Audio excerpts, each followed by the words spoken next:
Tatlong dahilan kung bakit natalo ang Los Angeles Lakers sa preseason kontra sa Golden State Warriors. Ang Los Angeles Lakers ay naharap sa isang 97-111 na pagkatalo kontra sa Golden State Warriors sa kanilang preseason game kanina lamang, na nagdulot ng mga alalahanin tungkol sa kanilang paghahanda para sa darating na NBA season.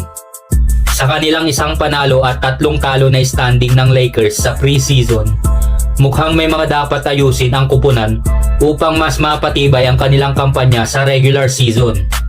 Samantalang ang Warriors nasa 5-0 na at mukhang handa na para sa bagong season. Unang-una, ang performance ni Anthony Davis ang naging highlight ng laro para sa Lakers.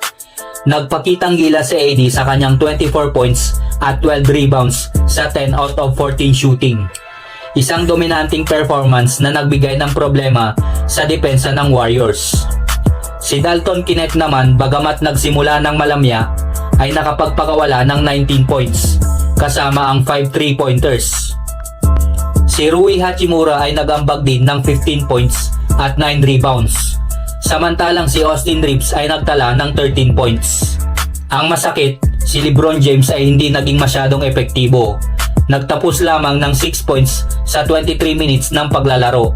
Isang bagay na nakakabahala para sa mga fans ng Lakers. Ang unang dahilan ng pagkatalo ng Lakers ay ang limitadong kontribusyon ni LeBron James. Hindi ito ang inaasahan mula sa isang malalaro na papasok na sa kanyang ika-22 season. At bagamat pre-season pa lamang ito, halatang nahirapan siya laban sa depensa ng Warriors. Si Jonathan Kuminga, Draymond Green at Andrew Wiggins ay lahat nagpakita ng matinding depensa laban kay LeBron James, na nagresulta sa kanyang 33.3% shooting. Maaaring nakatutok din ang Lakers sa pagbawas ng workload ni LeBron ngayong pre-season. Ngunit malinaw na kailangan niyang mag-step up sa pagbubukas ng season. Pangalawa, ang 3-point shooting ng Lakers ay muling naging problema. Nakapagtala ang kupunan ng 11 out of 40 mula sa 3-point area. Ngunit karamihan sa mga 3-pointers na ito ay mula kay Dalton Knecht sa garbage time. Ang kanilang kabuuang 29.4% shooting mula sa 3 sa preseason ay nakakabahala, lalo na't inaasahang magbibigay sila ng malaking hamon sa Western Conference. Si D'Angelo Russell, Austin Reeves at Rui Hachimura ay hindi rin masyadong nakapag-ambag mula sa labas. Habang si LeBron ay hindi man lang nagtangkang tumira mula sa 3-point line kahit na pumapalo siya ng mahigit 40% mula sa labas noong nakaraang season.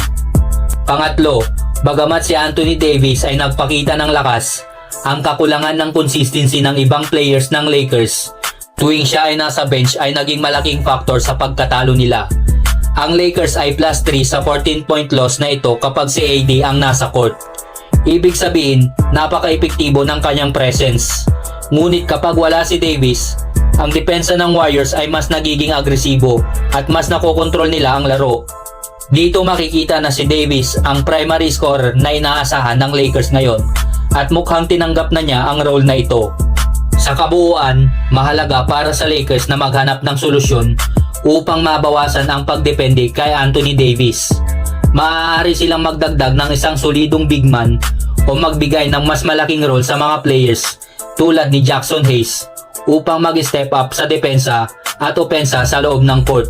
Kailangan din nilang ayusin ang kanilang outside shooting upang hindi maulit ang mga ganitong pagkatalo, lalo na sa mga malalaking koponan tulad ng Warriors.